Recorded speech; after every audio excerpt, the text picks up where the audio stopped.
Hello everyone, this is a game analysis of one of the higher boards of round 3 of the Interzonals.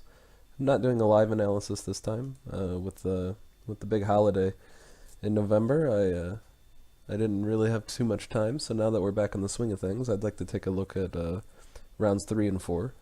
4 will be in a later video. But this is a nice game from round 3. I thought it was an interesting matchup. CoffeeMate, Michael, he's usually at the higher boards in most every tournament. So I mean, he does very well quite often. And we had I mean, it's a surprising matchup here because he's going up against the 19th seed out of 20 who won both of his first games. So I thought this would be an interesting one to go over. Goodwin I mean, he's consistently near the top, and Betty's just, gotten hot recently. So, and it's an opening that I like. So, I do what I want. I like the opening. I'm going to take a look at this one. We're not taking a look at no Londons or anything like that, right? So we have e4, c5, a Sicilian. Betty typically always plays the dragon whenever he gets the chance. I don't know if he always does accelerated dragon or not. I think he just I think he just always does the normal dragon. So we have d6, knight c3. So a bit of a strange move order, but it shouldn't make that much difference. Typically, you'll see in this position you'll see d6 and then knight f6 coming out and then g6. But it shouldn't make that much difference. After g6 was played, we have bishop b3. So likely going for a Yugoslav setup where he's going to castle queenside. Always makes for an exciting game. So let's hope these players are sharp with their tactics. Bishop g7 and bishop c4. Bishop c4 probably not necessary yet. I think perfectly fine is just to go for queen d2 and get ready to castle queenside. If the knight comes out, then he's going to want to play f3. And then you kind of just wait and see if your opponent's going to do something stupid, like, go into some kind of weird Dragonor variation, right? Not that it's a losing move, but it's somewhat unnecessary. And then on a6, then you can just castle, and you haven't had to develop your light squared bishop at all. But we have bishop c4 very early. Nothing too terribly wrong with it. I've kept the opening book on, and white sees quite a bit of success in these lines. So we have knight f6, and then f3. And this could get this could get a little scary. In some lines you can play queen b6, but certainly not here. Queen b6 with the idea that you're hitting this, and usually this knight can't move because f3 was pushed, and the bishop is undefended. But in this position, I believe white has knight to f5, and since black is not castled yet, he will be able to scoop that dark square bishop. It's a very complicated line, right? Black is still going to get this and be on this knight. It is a crazy complicated line. And I think I've played it maybe once or twice in some of my games, and I believe knight d5 is the move here. But we don't see any of that. That line is insane.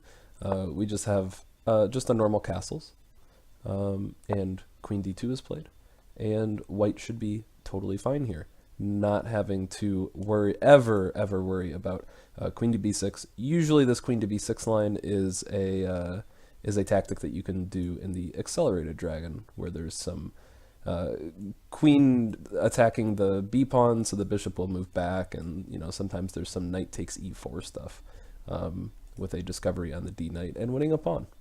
But not here. And we have a6. If Dan Betty ever gets around to watching this, I don't really recommend a6. Look at the opening book, right? It's not the biggest collection of games because it's Lichess. There are some bigger databases out there, but they do say a similar thing from Masters databases. A6 is just too slow. This a6 and b5, this is very strong in Najdorf Sicilians, right? But not so much here.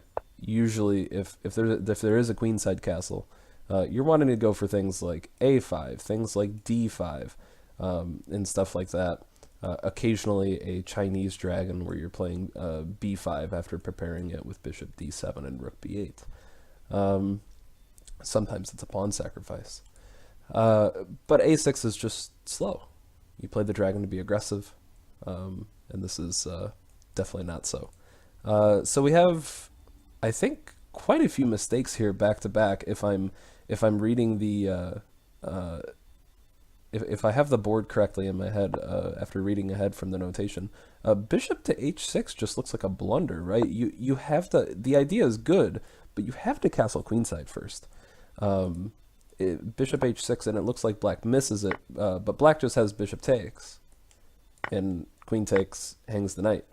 And I don't think there's, no, certainly not.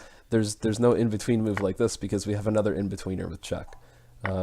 So, yeah, bishop h6, just a mistake. Black not capitalizing and countering with a blunder of their own. I'll see you a blunder. I'll see your blunder and raise you another one. Just knight takes c6 here looks winning, I think. But let's not get too, I mean, that's, every piece is hanging. Let's not get too crazy. There's about 100 lines there that we could look at. But certainly this is not recommended. So he goes for this first. Okay, this looks fine. So bishop takes g7, king takes g7, knight takes c6, and white's up a piece for the time being. Queen to c7, dodging the attack here and still preserving the threat on this light squared bishop, but white has a way out with bishop d5, and one day maybe white will get castled and launch his queenside attack on the king side, but we'll see. Or launch his kingside attack on the king side. But bishop d5, dodging the attack and guarding here. Yeah, I mean, instead of all this,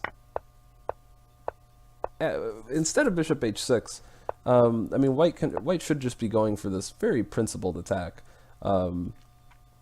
Something should be done about the tension with these knights, and once it is, bishop h6 and then this h4, h5 follow-up is very nice. You can trade off the bishops here, take on g6, and crack open the h-file and bring your queen into h6. And then from there, the only thing you need to figure out is how to get rid of this knight. And you should have a very nice game.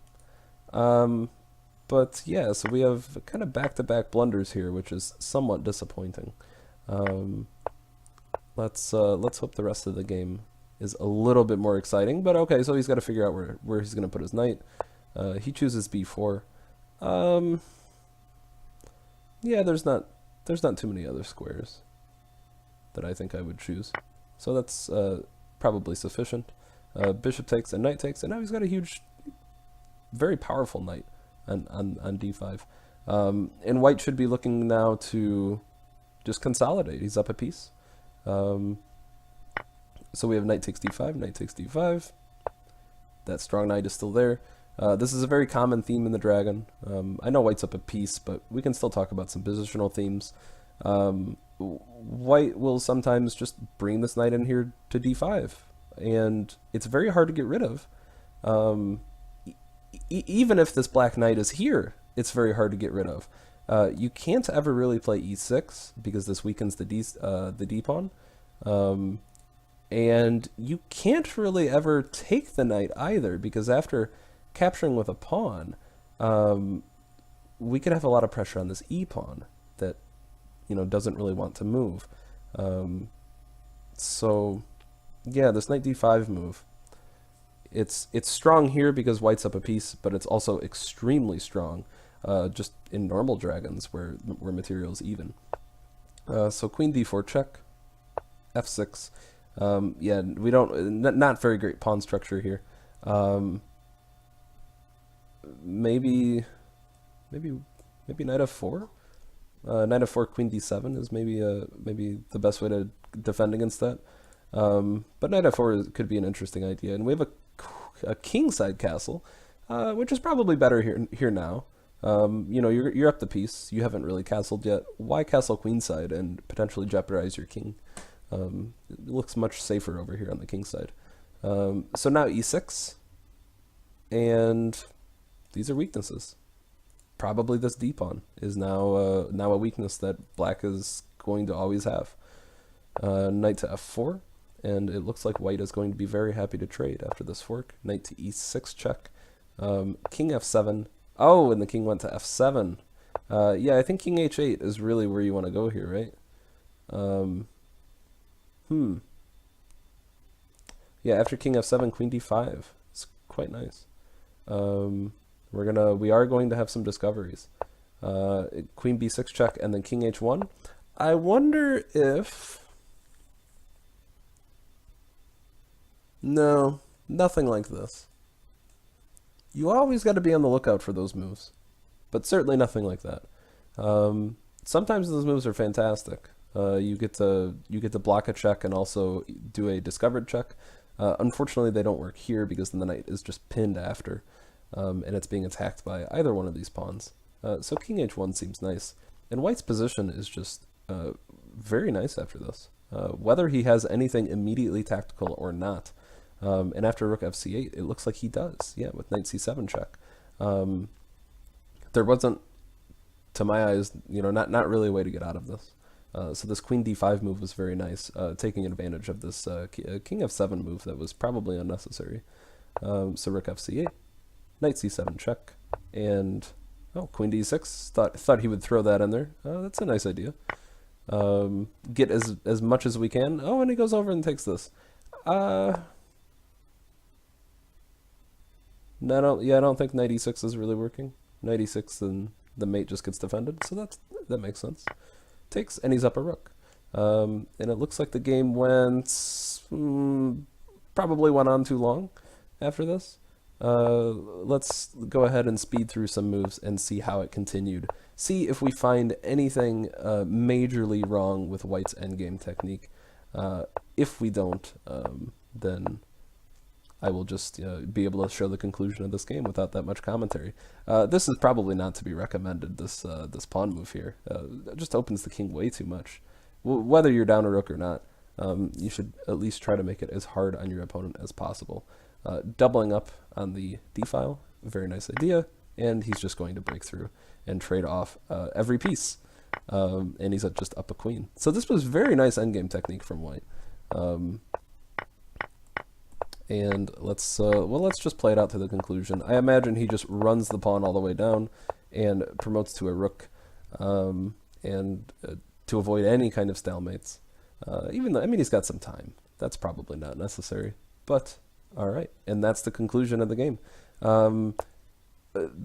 The player playing black here, he's had bad luck against Michael. He is down 5-0 against him.